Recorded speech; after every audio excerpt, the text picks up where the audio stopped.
work. Can we make do with less without sacrificing our quality of life? At their best, city centers have made it possible to live small but well.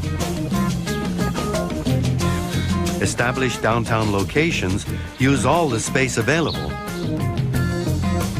Land is often expensive, so a renovation or a new modern house becomes worthwhile no matter how tiny the property.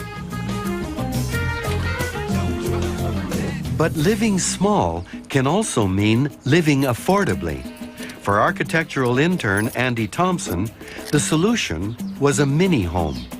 There's an idea that if we were all to live the way we do here in the West, we'd need an additional 10 planets. So instead of saying, well, that's absurd, we can't have 10 more planets to draw resources from, why don't we reduce our consumption, our impact to 1/10? So what we've done here is 1/10 the gas, 1/10 the water, and in fact 1/100th the electrical requirement that a conventional house would have.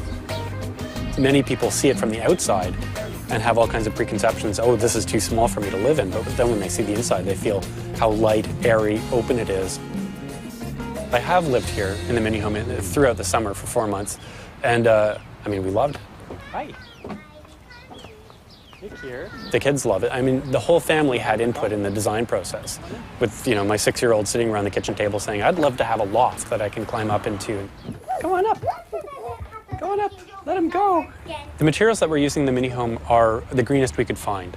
All of the woods that we have, plywood, framing lumber, are all Forest Stewardship Council certified. We selected alternatives to vinyl for pretty much everything. We have a natural rubber floor. The finishes are all plant oil based and beeswax. And we also have no formaldehyde in any of the millwork. The day it came out of the factory, it smelled like a fresh country kitchen, you know. It didn't have the usual being hit with a wall of toxic gas, which most new cars and trailers have. The mini home is designed to be comfortably warm and well lit all on its own, without the use of any fossil fuels. This is accomplished with a small and very quiet co-generator that's based on a Stirling engine. So in a typical house, you have a furnace, a hot water heater, and electricity being generated from a plant somewhere. In the mini home, we have one unit that does all of that. It's giving you hot water, space heating, and electricity. Now, this is an engine called a Stirling engine, and it can run on biodiesel. So there's no need for propane or fossil fuel. It's a heat engine. So the pistons move and generate electricity, and the bulk of the heat is then transferred into a thermal storage tank, which heats your hot water and gives you space heating. Basically, it's a personal power plant. All the gear to keep the mini home running is neatly tucked under the living room floor.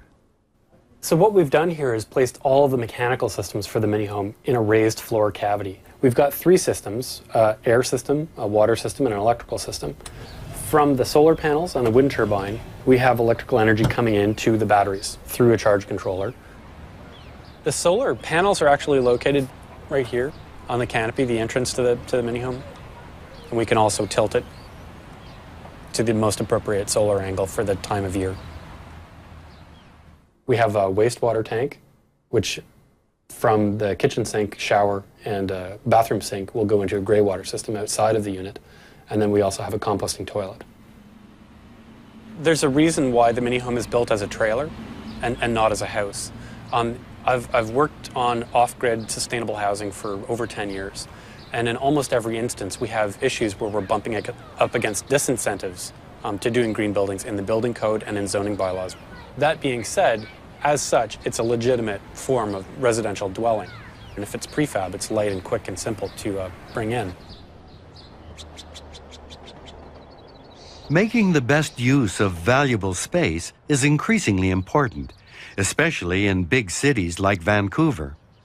There, in the eastern suburbs, one young architect has set out to green his own small patch by cleverly positioning 2 new houses on one lot. Lucio Picciano crammed ecological ingenuity into every corner. I was able to split the properties into 2, thereby doubling the density that existed on this lot. Conversely, we had a design problem, which is designing a smaller house.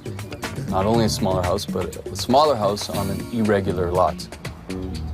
On a small lot like this, really have to pay close attention to all the details, the footprint of the house as well as the landscaping.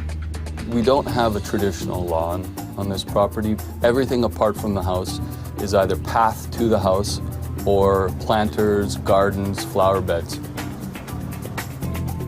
A green roof also puts plants right up on the top of the building. A membrane seals the roof so no moisture gets through. A thin layer of soil keeps the weight to a reasonable limit.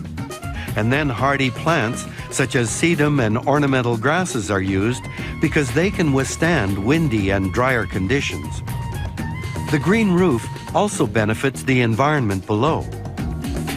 We have been able to slow down the runoff off of this roof with the soil. So basically we retain rainwater and we add the insulation value to the roof.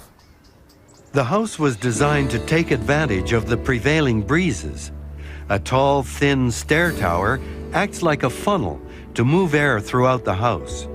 It's all quite simple, and no additional energy is required.